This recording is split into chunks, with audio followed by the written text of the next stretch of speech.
여러분 안녕하십니까? TV특강의 이정원입니다. 요즘 웰빙이란 단어가 풍년입니다. 그런데 이 웰빙이란 단어가 잘못 사용돼서 부작용도 많이 나타나고 있다고 합니다.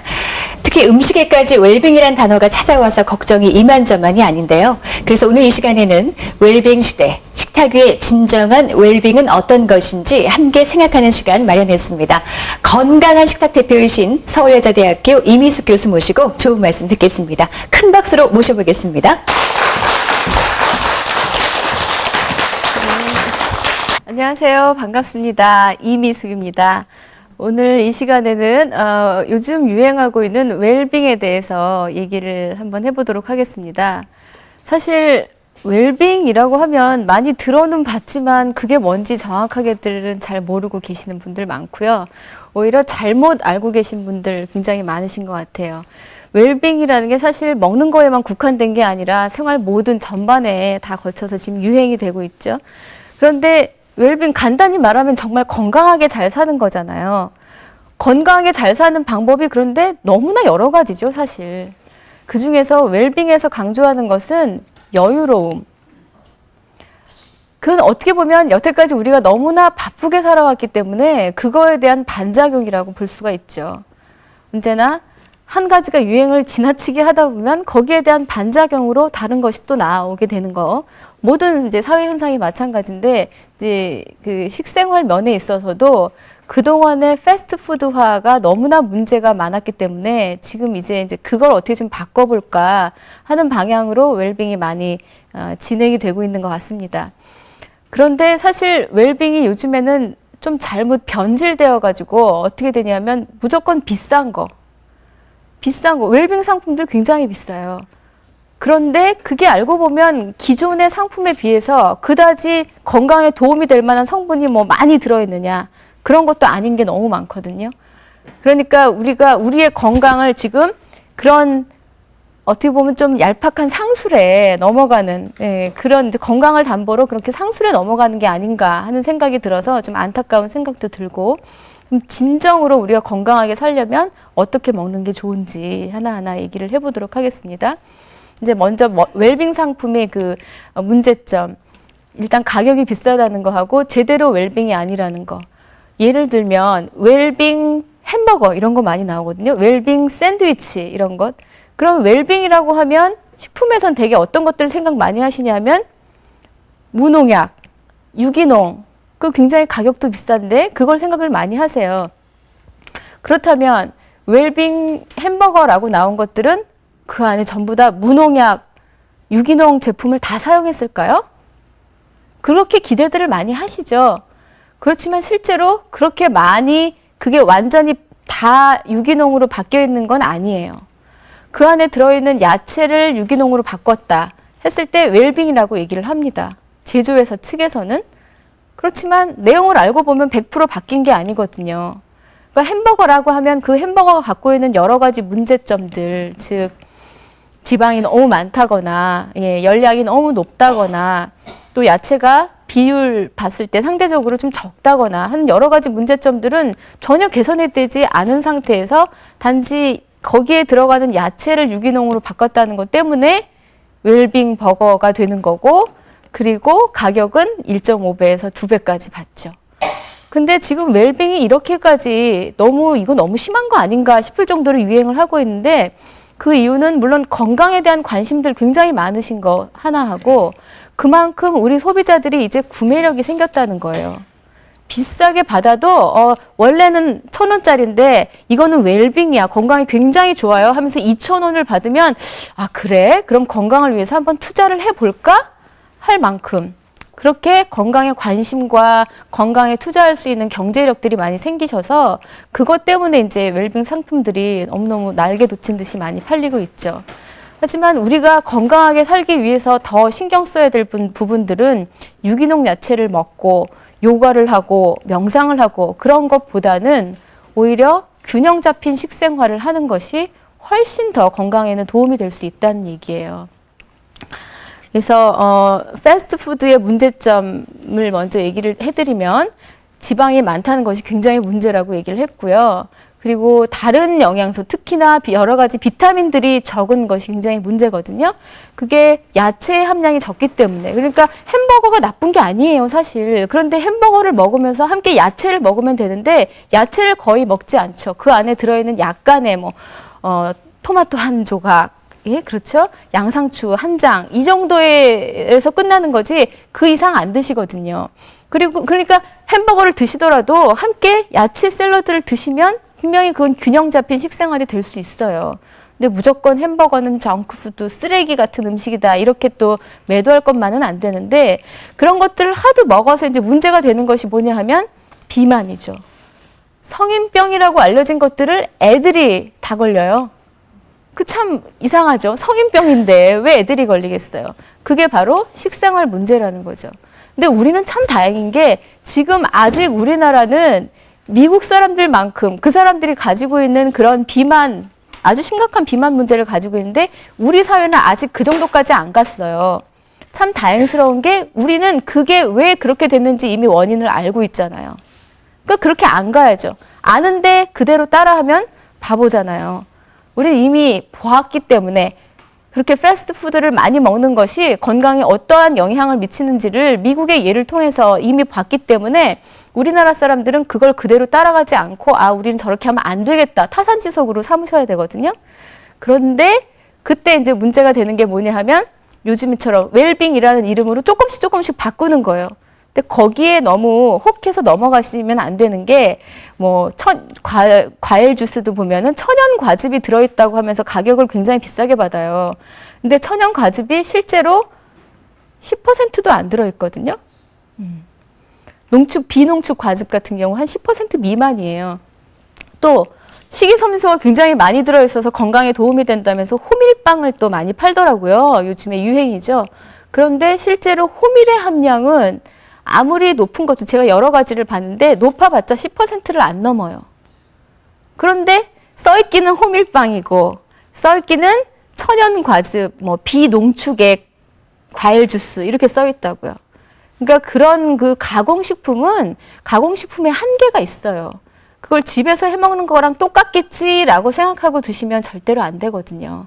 그러니까 물론 가공식품을 전혀 이용을 안 할 수는 없을 거예요. 현대인의 식생활에서 내가 정말 자연으로 돌아가자 이러고 숲속에 들어가서 혼자 다 해서 사시지 않는 한 정말 어려운데 가급적이면 줄이려는 노력은 적어도 하셔야 된다는 거죠. 그리고 그것이 문제가 있을 때는 어떻게 보완을 해야 할지 그런 보완책도 생각을 해보시는 것이 건강식품 찾아 먹는 것보다 오히려 그런 안 좋은 것들로부터 내 건강을 지킬 수 있는 방법이 될 수 있다는 얘기예요. 그래서 생겨나는 게 이제 슬로우 푸드 운동이죠.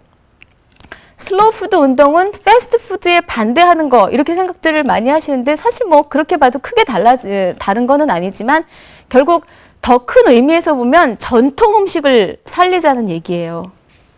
패스트푸드는 영양상, 건강상 여러 가지 문제가 있기도 하지만 문제가 또 다른 문제는 뭐냐면 모든 나라, 전 세계에서 똑같은 맛을 먹게 되는 거예요. 너무 슬픈 일이라는 거죠. 우리나라의 고유 음식, 이태리면 이태리 고유의 음식, 일본에서는 일본의 고유 음식 그런 것들이 지금 보존이 되지 않고 다 패스트푸드에 밀려나는 거예요. 세계 어느 나라나 다 마찬가지로 시기의 차이만 있을 뿐이지 그런 것들을 이제 그런 것에서부터 벗어나서 우리는 우리의 음식 고유한 식문화를 지키자. 그걸 다시 살리자 하는 게 이제 슬로우 푸드 운동인데 그것이 단지 문화적인 측면에서 뿐만이 아니라 건강을 증진시킨다. 건강에도 훨씬 더 도움이 된다는 측면에서도 그러니까 일석이조죠. 우리 문화도 지키고 우리의 건강도 지키는 그런 방법이 될 수 있다는 거예요. 그래서 슬로우 푸드 쪽으로 돌아가기 위해서는 가장 중요한 게 일단 식생활에 드는 그 시간을 아까워하시면 안 돼요. 건강 중요하시죠? 건강 관리에 가장 중요한 거는 음식이에요. 예. 먹는 거 굉장히 관심들 많으세요. 그런데 먹는 거에 관심이 많으시면서 거기에 투자하는 시간, 그건 또 아까워하세요. 그러다 보니까 다 자꾸 패스트푸드를 찾게 되고 처음에는 편리해서 먹었어요. 근데 그 다음에는 맛있어서 먹어요. 이게 사람의 입이 너무 간사해요, 혀가. 특히 어린 아이들, 어렸을 때 먹었던 음식, 지금 향수 많이 느끼시는 분들, 되게 어렸을 때 지금 드신 건 뭐예요? 된장찌개 드시고 자랐으면 어른 돼서도 된장찌개가 먹고 싶은 거예요. 어렸을 때 짜장면을 너무 맛있게 먹었으면 어른이 돼서도 짜장면은 한 달에 한 번쯤은 먹어줘야 되는, 왠지 이걸 먹으면 옛 생각이 나는 그런 음식이 되는 거거든요. 요즘 애들은 커서 나중에 뭐가 향수가 되겠어요? 햄버거가 향수가 되죠. 햄버거 내 먹고 자랐으니까 나중에 커서도요, 햄버거가 편해서 먹는 게 아니라 맛있어서 먹게 되는 음식으로 바뀌게 된다고요. 그러니까 지금 우리가 우리 아이들의 입맛을 슬로우 푸드에 길들여 놓지 않으면 굉장히 나중에 그 아이들이 컸을 때 얼마나 큰 건강의 문제, 우리 사회 전체가 건강하지 않은 병든 사회가 될 수 있다는 거죠. 그러니까 아이들의 건강을 지금부터 지켜서 나중에까지 노인이 돼서까지 건강을 계속해서 유지할 수 있도록 그렇게 미리미리 신경을 쓰셔야 돼요. 요즘 아이들이 굉장히 싫어하는 거 있어요. 김치. 유치원에서 급식할 때 선생님들이 너무 힘드시대요. 김치를 애들이 하도 안 먹으려고 해서. 예. 그런 것들도 집에서 아예 처음부터 김치를 싫어하면, 애가 싫어하면 또 엄마가 안 먹이는 엄마들도 굉장히 많아요. 싸우기 싫으니까 그냥 그래 그럼 먹지 마라 이러고 마는데, 자꾸 먹어 버릇을 해야 돼요. 근데 물론 어린아이한테 매운 김치 주면 먹을 수 있겠어요? 못 먹죠. 그러니까 어렸을 때는 고춧가루가 들어가지 않은 김치부터 시작해서 이렇게 단련을 점차 시켜주시는 게 필요하다고요. 근데 그런 단련을 시키려면 노력이 많이 필요하죠, 사실. 예, 그런 노력을 해야지만 우리의 식문화가 지켜지고, 예, 슬로우 푸드로 우리의 건강을 관리할 수 있다, 이렇게 생각을 합니다. 그래서 앞으로 음식 만드는 시간 아깝다 이렇게만 생각하지 마시고, 그것이 결국 그렇게 내가 시간을 투자하는 것이 우리 가족 전체의 건강을 지키는 일이라는 거를 꼭 생각을 해두세요. 그러니까 가공식품은 물론 다 안 좋다고 얘기하면 좀 심한 얘기지만, 대체로 집에서 자기가 스스로 조리한 거에 비해서 여러 가지 이제 식품 첨가물 문제도 있고 하니까 집에서 가정식을 많이 먹도록 하는 거, 그게 가장 좋은 방법이에요. 또 요즘 외식들 굉장히 많이 하시잖아요. 외식 문화, 외식 그 시장이 엄청나게 지금 팽창을 하고 있어요. 그런데 그 외식을 하실 때 문제점은 뭐냐면 과식을 많이 하게 돼요. 외식을 할 때 집에서 먹는 것보다 많이 먹어요. 이유가 뭐냐 하면 일단 아깝거든요, 이거. 내가 돈 다 냈는데 이걸 버리면 아까워요. 집에서는 먹다가 좀 배가 불러요. 그러면 어떻게 해요? 싸놨다가, 예, 냉장고에 넣어놨다가 다음에 또 먹을 수 있어요. 다음 기회에. 그게 큰일 아니죠. 그런데 그 식당에서는 이걸 싸달랠 수도 없고요. 그렇죠? 조금 남기자니 너무 아깝고, 이거 내 돈 주고 샀는데. 뷔페 가면 더 심하죠. 거의 나중에 못 일어나잖아요. 허리띠 다 풀으시죠? 뷔페 가면? 서로 나 이번 3번째야, 4번째야 하면서 허리띠 풀러가면서 드시는데, 그렇게 외식이 잦아지면 잦아질수록 비만 인구가 늘어나요. 예. 비만 인구가 기하급수적으로 늘어나는 게 외식 산업이 팽창하면서 그런 거예요. 또 외식 산업에 종사하시는 분들 입장에서는 맛있게 만들어야지 잘 팔릴 거 아니에요. 맛있게 만드시죠, 진짜. 물론 집에서 어머니가 정성껏 해주시는 음식도 맛있지만, 전문가가 정말 팔려고 작정하고 만든 음식 얼마나 맛있어요. 그러다 보니까 과식을 하게 되거든요.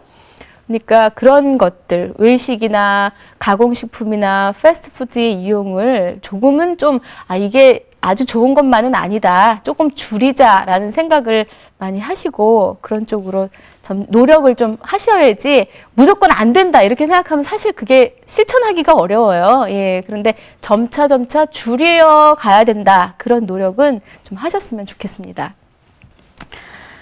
그 다음에 웰빙이 결국 이제 건강하게 살기 위해서, 또는 쉽게 말하면 잘 먹고 잘 사는 건데요. 그냥 영양소 뭐뭐뭐뭐를 어떻게 먹는 건가, 어떻게 먹어야 된다, 이것도 중요하지만 요즘 그 현대인에서 문제가 되는 건 뭐냐면 스트레스요. 스트레스를 받지 않고 또는 스트레스를 줄이면서 사는 게 정말 행복하게 건강하게 사는 거거든요. 그러니까 영양소가 부족한 사람들도 물론 있지만 그것보다는 스트레스 때문에 병에 걸리는 사람들이 훨씬 더 많아요.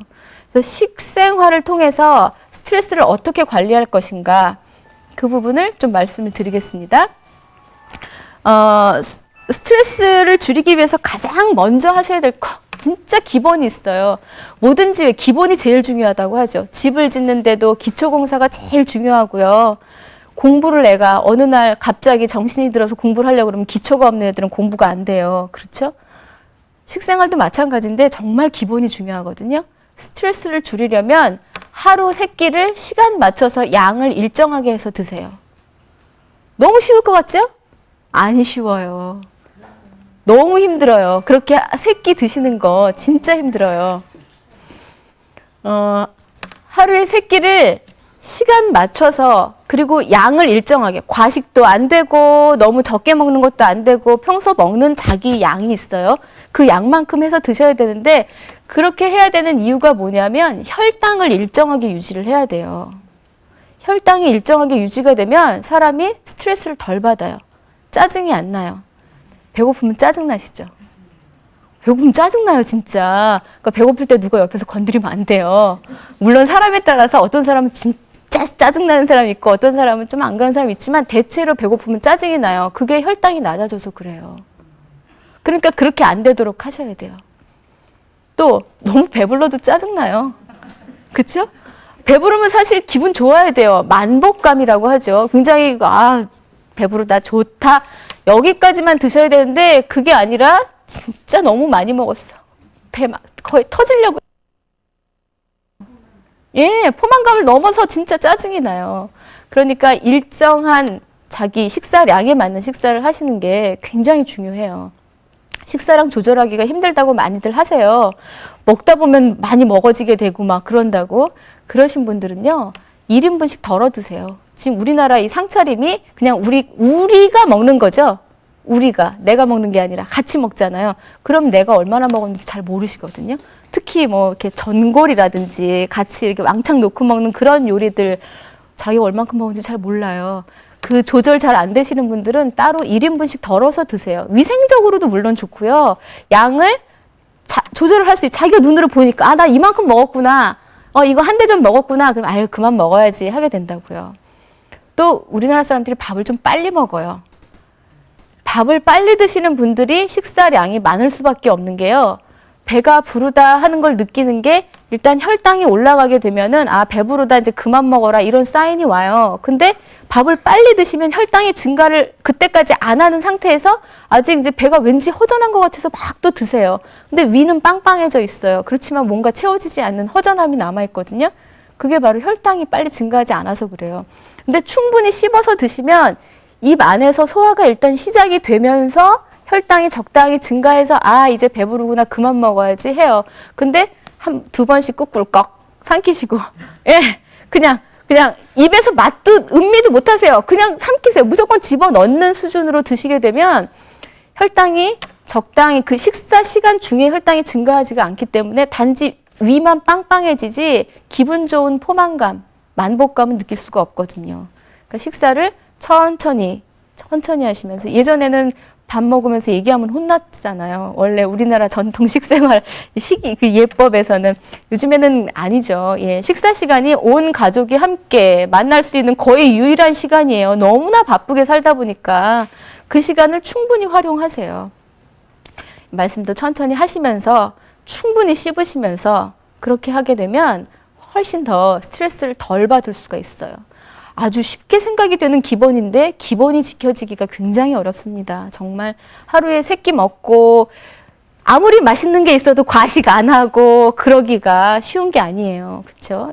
그런 거 신경을 조금 더 쓰세요, 앞으로. 그 다음에 영양소, 스트레스를 줄이는 영양소를 몇 가지 알려드릴게요. 칼슘. 칼슘 하면 딱 떠오르시는 건 뼈. 그런데 뼈에만 좋은 게 아니라요. 칼슘이 스트레스를 관리하는 데도 도움이 돼요. 실험 동물에게 칼슘을 전혀 안 주고 몇 달 동안 칼슘이 없는 밥만 먹이잖아요. 그러면 옆에 있는 애를 막 물어 죽여요. 너무 스트레스를 받다 못해 옆에 있는 애를 물어 죽여요. 그리고 반대로 또 스트레스를 막 받잖아요. 그러면은 소변을 통해서 칼슘이 막 빠져나가요. 그만큼 칼슘 요구량이 많아진다는 거죠. 그러니까 칼슘을 뼈만 생각해서 드실 게 아니라 이게 스트레스에도 도움이 되는구나 드셔야 돼요. 그러니까 스트레스 받았을 때 마실 수 있는 음료 중에 제일 많이 마시는 게 사실 커피 같은 거 많이 드시잖아요. 커피 드시는 것보다 우유 한 잔 드시는 게 훨씬 낫겠죠. 예, 우유에 들어있는 칼슘이 신경을 안정시키는 역할을 해요. 그런 면에서 도움이 될 수 있고요. 그 다음에 단백질에 여러 가지 이제 아미노산이 모여서 단백질이라는 걸 만드는데 그 아미노산 중에 트립토판이라는 게 있어요. 근데 이 트립토판이 신경 안정제의 역할을 하거든요. 트립토판이 어디 들어있냐면 우유나 계란, 고기 이런 데 많이 들어있어요. 그러니까 채식만 많이 하는 사람보다는 적당한 동물성 단백질을 섭취해서 트립토판을 공급하는 것이 스트레스를 덜 받는, 똑같은 상황에 놓였더라도 스트레스를 조금 덜 느끼는 그런 사람들 있죠. 그렇게 하는 방법이 될 것 같습니다. 그 다음 비타민 중에서는 비타민 C가 스트레스를 풀어주는 역할을 해요. 비타민 C가요. 비타민 C는 여러 가지 면에서 건강에 도움이 된다고 많이들 들으셨을 텐데 스트레스에 도움이 되는 이유는 뭐냐 하면 이것이 항산화 작용을 하거든요. 항산화 작용. 그런데 스트레스 상황이 되면 우리 몸에서는 산화 물질이, 과산화 물질이 굉장히 많이 생성이 돼요. 스트레스를 받았어요. 과산화 물질. 이 물질은 우리 몸에 독소로 작용을 하는 거예요. 그럼 이거를 빨리 없애줘야 되겠죠. 또는 이게 생성되지 않도록 미리 막아주면 굉장히 좋겠죠. 그런 역할을 하는 게 뭐냐면 항산화제예요. 막아줘요. 산화제. 산화를 막아주는 역할을 하거든요. 그런 역할을 하는 대표적인 영양소가 지금 말씀드린 비타민 C예요. 비타민 C는 어디 많이 들어있나요? 야채, 과일, 예, 그런 데 많이 들어있어요. 그러니까 오렌지 주스 한 잔 또는 과일, 사과 한 쪽 그렇게 드시는 것이 커피 한 잔 마시는 것보다 스트레스 해소에 더 도움이 될 수 있겠죠. 이런 것들은 평소에 많이 드셔두는 게 좋아요. 왜냐면 난 스트레스 지금 너무 많이 이미 받았어요. 받을 대로 받은 상태예요. 그때 먹으면 효과가 덜 하겠죠. 평소에 먹어서 내 몸 안에 비타민C가 충분하면, 즉 항산화할 수 있는 체계가 딱 확립이 되어 있는 상태라면 스트레스를 받았어요. 과산화 물질이 생성이 됐어도 빨리빨리 없앨 수 있기 때문에 스트레스를 금방 해소를 할 수가 있어요. 그런데 그게 빨리빨리 진행이 안 되면 과산화 물질이 계속 생성이 되어 있겠죠. 그 과산화 물질은 우리 세포를 공격을 해요. 세포 안에 들어있는 DNA도 공격을 해요. DNA가 공격을 받아가지고 변형이 되면 암이 생길 수도 있어요. 스트레스가 암의 원인이 된다는 게 근거가 있는 말이에요. 예, 만병의 근원이죠. 사실 암뿐만이 아니라 만병의 근원인데 감기도 스트레스 받아서 면역력이 약해지면 감기가 더 걸리는 거거든요. 암까지도 스트레스로 인해서 여러 가지 그렇게 질병이 생겨날 수가 있어요. 그러니까 미리미리 스트레스에 대항하는 힘을 키워둬야 된다는 거예요. 그러기에 적당한 음식들 지금 말씀드리는 거 잘 들어두셨다가 평소에 드시고 또 스트레스 상황일 때 또 더 드시면 더 좋을 것 같아요. 지금 항산화 영양소를 비타민 C를 말씀드렸는데 비타민 C 말고 베타카로틴이나 비타민 E 같은 것들도 있어요. 이건 이제 비타민 중에서 수용성 비타민, 지용성 비타민 이렇게 나누는데 지금 말씀드리는 베타카로틴이나 비타민 E는 지용성 비타민에 속하고요. 좀 전에 말씀드린 비타민 C는 수용성에 속하게 되거든요. 각각 들어있는 식품이 다르죠. 베타카로틴은 어디에 많이 들어있냐 하면 황색 나는 야채 또는 아주 짙은 녹색 나는 야채 그런 데 많이 들어있어요. 가장 많이 들어있는 게 바로 당근이요. 당근 언제 많이 먹으라고 그러죠? 어떨 때 좋다 그래요? 눈 나쁠 때 많이 먹죠. 눈 나쁠 때 당근 먹으면 좋아진다고 해요.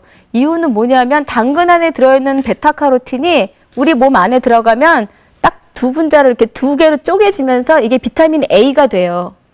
비타민 A로 작용하는 건데 비타민 A가 시각작용에 도움이 되는 비타민이거든요.